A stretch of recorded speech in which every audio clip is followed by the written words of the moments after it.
जैसे कि आज बहुत बड़ा दिन है। आज 26 जनवरी इंडिया का रिपब्लिक डे, जिसको जी इंडिया अपने कॉन्स्टिट्यूशन की जीत मानता है, मनाता है। और इस वक्त हर तरफ जो है इंडिया के रिपब्लिक डे को जी दिखाया जा रहा है, नेशनल हो या इंटरनेशनल हो। और इतनी बड़ी यूनिटी दिखा रहे हैं, इंडिया अपना कल्चर प्रमोट कर रहा है, मिलिट्री पावर दिखा रहा है।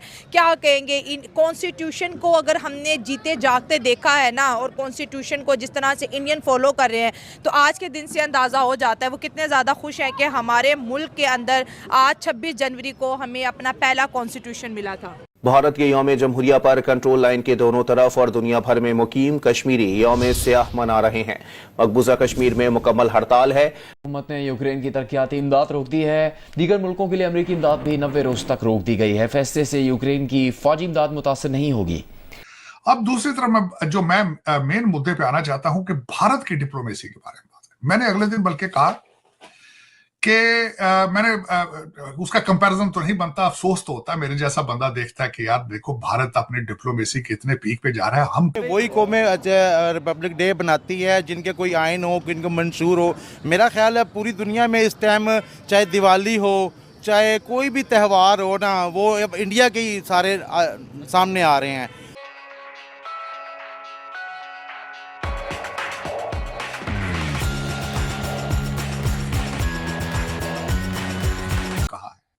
हालांकि कंपैरिजन तो नहीं करना चाहिए, बनता ही नहीं, कंपैरिजन बनता ही नहीं। आज भी मैं एक जगह बैठा था दोपहर को एक मीटिंग में, तो किसी ने कहा यार, मैंने कहा यार पाकिस्तान से कंपैरिजन बनता नहीं है। हमारा कंट्री जो है वो कर्जों पे है, इमदादों पे है, लूट मार है। आप रिसेंटली इत्तेफाक हुआ है कि 22,000 ब्यूरोक्रेट डुअल सिटीजन है। भारत के अंदर ये चीजें नहीं। भारत के पिछले 5 वजीर आजम कहां थे? भारत के अंदर होंगे।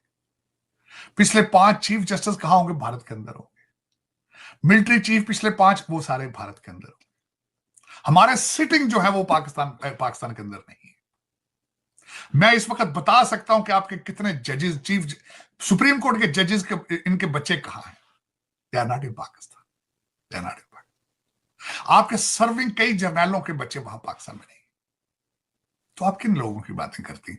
हम उनके साथ कंपेयर, मेरे जैसे बंदे गलत है। मैंने आज किसी को कहा टीवी चैनल पे, मैंने कहा यार 3 करोड़ बच्चा स्कूल नहीं जा रहा, उनमें से 1 करोड़ डंकियां लगा के अमेरिका आएगा। मेरे जैसे नादान उनमें से विवेक रामास्वामी को ढूंढते, मेरे जैसे नादान उन डंकियों वालों के अंदर से काश पटेल ढूंढते। कंपैरिजन गलत है। मैं गलती एक्सेप्ट करता हूं, मुझे नहीं ढूंढना चाहिए। वो तो हाई स्कूल भी नहीं करके आते, उन्होंने क्या करना है? अब मुझे ये बताए, पाकिस्तान यहां अमेरिका के अंदर आके हर शहर में नून लीग नहीं कह सकते, मुस्लिम लीग नून लीग कहते हैं, पीपल पार्टी कहते हैं, पीएस पार्टी भी नहीं कह सकते। पीटीआई के 6 ग्रुप हैं, 10 तो गिरबान है, बदतमीजी का तूफान है, सारा दिन उर्दू में ट्वीट करते हैं, उर्दू में टिकटॉक करते हैं। देख ले 3-4 यूट्यूबर हैं, उनको रिप्रेजेंट कर रहे हैं और उनका कारोबार है डॉलरों में। यूट्यूब तो बिजनेस है। कल यहां पे 2 यूट्यूबर हैं, उन्होंने कैपिटल हिल पे जाके जो बदनामी का बायस पाकिस्तान का वो बने, आप सोच नहीं सकते। पहले ही आपका पासपोर्ट का नंबर जो है नीचे से 5वें नंबर पर है। कल उन्होंने सारी डर्टी लॉन्ड्री धोई यहां पे, वो भी डेमोक्रेट कांग्रेसमैनों के सामने। मैं उस पर भी बोलना चाहूंगा, लेकिन चले आगे चलते हैं।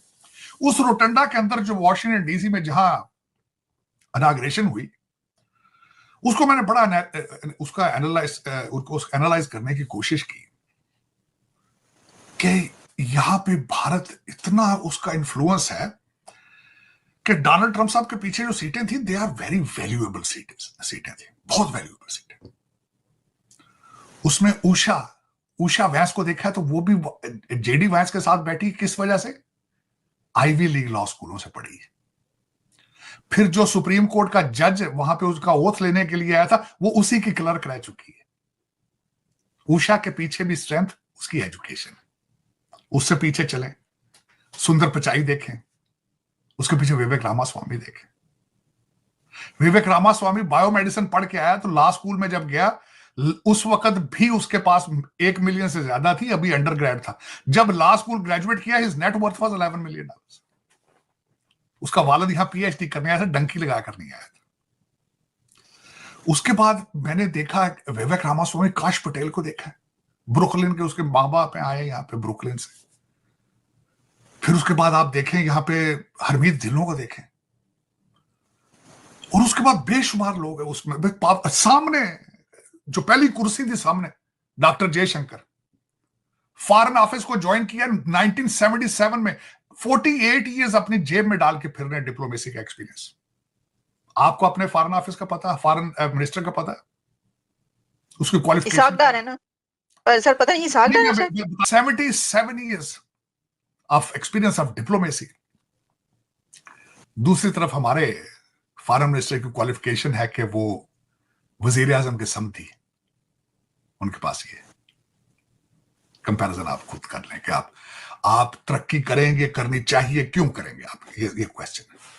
उसे आगे चलते हैं, चलें, ये तो डिप्लोमेसी। सर जयशंकर को तो देखिए सीट कौन सी थी, ट्रम्प साहब के बिल्कुल सामने वाली सीट पे बैठे। बिल्कुल।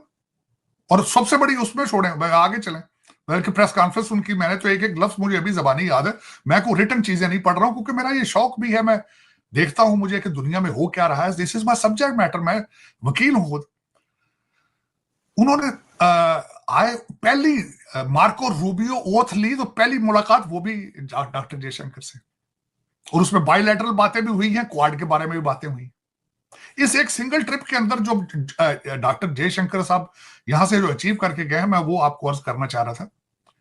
पहली मीटिंग मार्को रूबियो की ओथ के बाद डॉक्टर जयशंकर की, उनकी मीटिंग एनएसए से, इसी ट्रिप में 6 सेक्रेटरीज, इस कैबिनेट जो अभी बन रही है उसके जो बनने वाले 6 सेक्रेटरीज हैं, उनसे मुलाकात उनकी।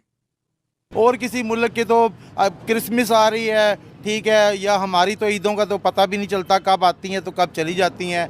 हमारे तो 23 मार्च का पता भी नहीं चलता आवाम को, हमें तो पता भी नहीं है कि कब आता है कब जाता है। तो वो एक तो अपना कल्चर दिखाते हैं, ठीक है, अपना आइन पे चलते हैं, अपना कल्चर दिखाते हैं। हमें तो हम क्या दिखाएं, हमारा तो कोई आइन बना नहीं है ना। 76 सालों में कोई आइन, 73 का आइन चल तो रहे, कोई भी नहीं चल रहा। रोजाना तो उसको तड़का लगा देते हैं, जिसको जैसा चाहिए होता है। जो हुकूमत आती है वो आइन को छेड़ती है। हाँ, जो भी हुकूमत आती है वो कहती है कोई आइन में गुंजाइश निकल आए, यहाँ से हमें कोई फ़ायदा उठा लें। तो मतलब देखें, हर पार्टी आती है वो आइन को छेड़ती है। जब एक दफ़ा आइन बना लें, ठीक है, सारी उम्र के लिए उस आइन को रखें, कम से कम 100 साल की लिमिट हो, उसी को सारे फॉलो करें। सर अंकल देखिए मेरी बात सुने, इंडिया ने 1950 में अपना आइन बनाया, हमने 1947 में बनाया। उनका आज तक 1950 वाला ही आइन चल रहा है। हमने 3 आइन बनाया, 1973 का आइन फिल वक्त पाकिस्तान में चल रहा है, और इस कॉन्स्टिट्यूशन को भी बार बार बदलने की बात होती है। आधे से ज़्यादा पाकिस्तानी तो इस कॉन्स्टिट्यूशन को लेके हैप्पी नहीं है कि भाई इसके अंदर अमेंडमेंट की बहुत ज़्यादा ज़रूरत है। तो इंडिया अपने आइन को भी ठीक से लेके चल रहा है, प्रमोट भी कर रहा है, अपने कल्चर को भी दिखा रहा है, और पूरी दुनिया को अपनी मिलिट्री आर्मी की पावर भी दिखा रहा है, टेक्नोलॉजी भी दिखा रहा है। देखिए, हमेशा सच ही चलता है, हमेशा दुनिया में जो सच होता है वही बिकता है। हमने देखे ना, जिस चीज़ पे हमने पाकिस्तान बनाया था कि इस्लाम के नाम पे हम इस्लामी जमहूरिया पाकिस्तान है, ना हमारी असम्बलियों में कोई इस्लाम है, ना हमारी अदालतों पर कोई इस्लामी कानून चल रहा है, कुछ भी हमारा तो नहीं चल रहा ना, ठीक है। वो जो कर रहे हैं, दिखा रहे, जो आइन उन्होंने बनाया है कुछ सोच समझ के, हम तो जल्दबाजी में सब कुछ मिला है ना। हमें तो जो पाकिस्तान जब बना, हमारे पास इतना टाइम ही नहीं था, इतनी फुर्सत ही नहीं थी, कायदे आज़म के पास इतना टाइम ही नहीं था, बेचारा बीमार था। तो फिर बाद में जितने भी आए उन्होंने अपनी मर्जी की शिकें डाली हैं, अपनी जो उनको फ़ायदा था। वो पाकि अवाम से तो कोई तल्लक ही नहीं था ना। जो हमने आइन बनाया उसका अवाम से तल्लक ही नहीं है। अच्छा। तो उन्होंने सोच समझ के बनाया था। 1950 में बनाया था। देखे, हम तो रोज़ाना तजर्बे करते हैं, हम तो एक किस्म की एक तरह का रोज़ घर में सालन नहीं पका सकते। एक दिन मिर्चें तेज़ करते हैं, दूसरा तजर्बा करते हैं, तो हम आइन कैसे सही बना सकते हैं।